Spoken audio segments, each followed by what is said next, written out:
Okay, so in this video, I want to introduce the concept of doing line integrals of vector fields, and I'm going to introduce it using the concept of work. So remember that we saw earlier in class, if you have some constant force, so these are force vectors, these blue vectors are force vectors. If you have some constant force moving a particle along a straight path from position P to position Q, then the work done is just the force vector dotted with the displacement vector. Okay, so now we want to use this to help us determine uh, the work done by a non-constant force field and pushing a particle along this non-straight path. So this red path here is the path the particle is moving along. Maybe it's on a track, for example, and it's given by this parameterization here. And these blue vectors represent the force field that is pushing the particle along this path. Okay, so let's try to figure out how we can use this information to help us estimate at first the work done, and then hopefully we'll be able to take a limit and come up with an integral. So let's say that we divide the curve, or we divide the domain into n equal pieces. This corresponds to dividing the curve into n different subcurves of not necessarily equal length, probably not equal length, but they could be equal length. Okay, and now on each one of the curves, we're going to do like we normally do. So the total work, let's say that the work done on a segment here, we denote by delta Wi. So then the total work is going to be the sum I equals 1 to n delta Wi. Okay, where n is a number of subcurves that we have, and delta Wi is the amount of work done, the amount of work that the vector field does to move the particle from this point to this point. Okay, so let's think about how we can estimate delta Wi. So delta Wi,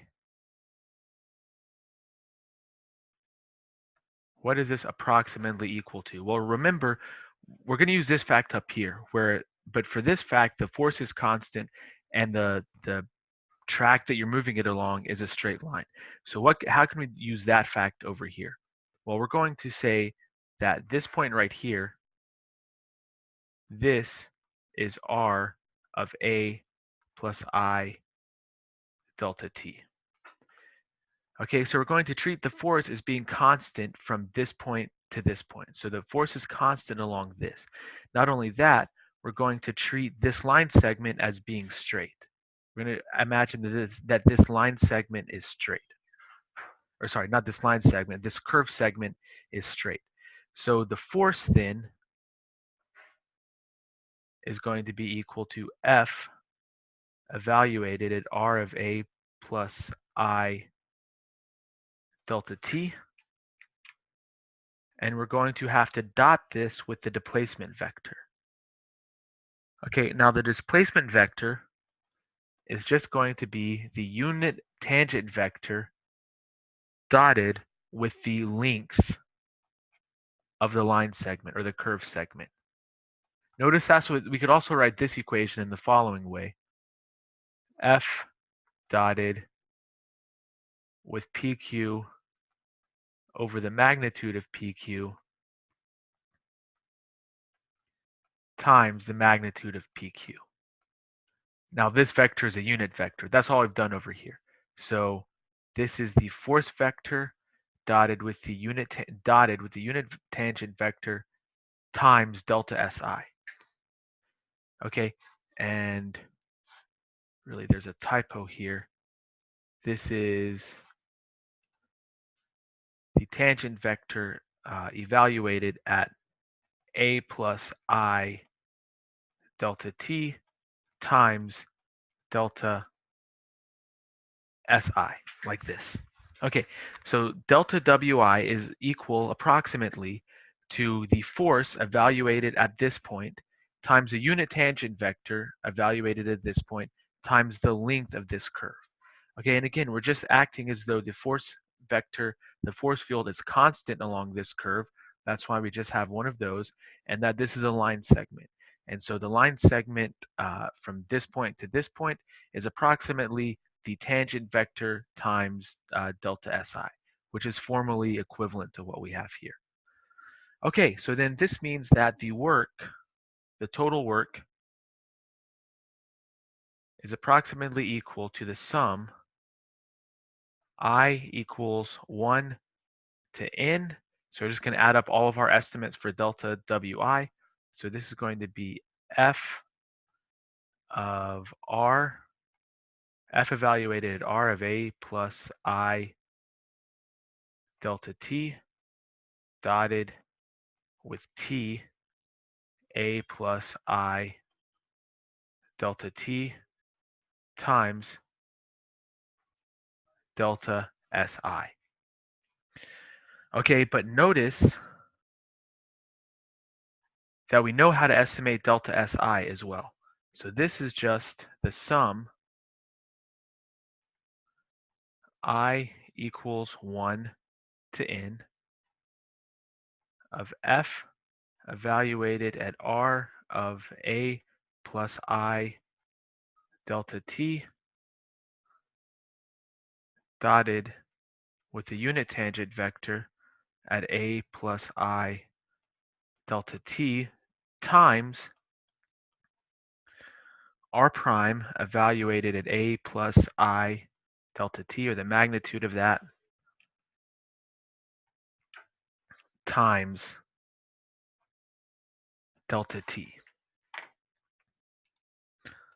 Okay, so I'm saying that delta SI is approximately equal to the magnitude of r prime evaluated at a plus I delta t times delta t. And this is just, again, based on the fact that, let me write it like that, like this, that ds dt is equal to the magnitude of r prime of t. And so delta S is approximately equal to the magnitude of r prime of t delta t. And so that's what I've done to move from this point to this point. But notice that as n goes to infinity, this is exactly the Riemann sum for the following integral. The integral from t equals a to b of f evaluated at r of t times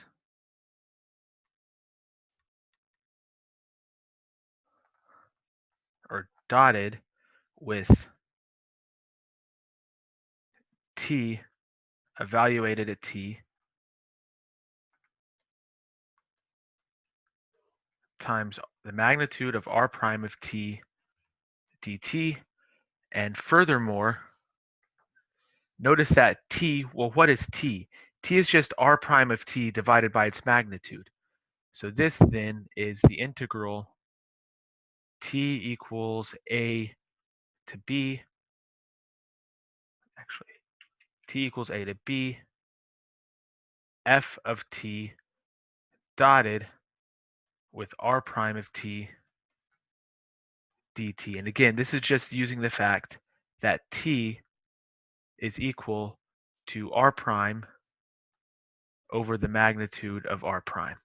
And when you take that expression and plug it in over here, that magnitude cancels with that magnitude, and this is what you're left with. Okay, so the work done to move the particle along this curve is given by this integral right here. And this gives the motivation for the following definition. So this is the definition of a line integral of a vector field. Let f be a continuous vector field along a vector field, and C a curve, a smooth curve, or a curve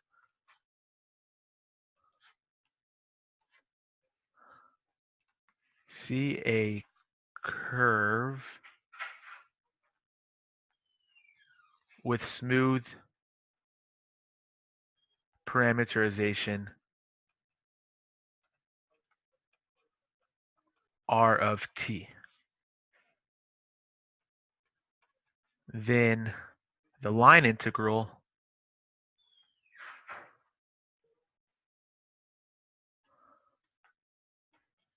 of f over c is the following. We write it like this. The way that we write it is like this. F dotted with t ds. This is like the Riemann sum that we had up here. Okay, but to compute it, this is just the integral from t equals a to b of f evaluated at r of t dotted with r prime of t dt. Okay, so this is the line integral of a vector field over a curve. Okay, and we will do more examples. We'll do some examples computing line integrals of vector field.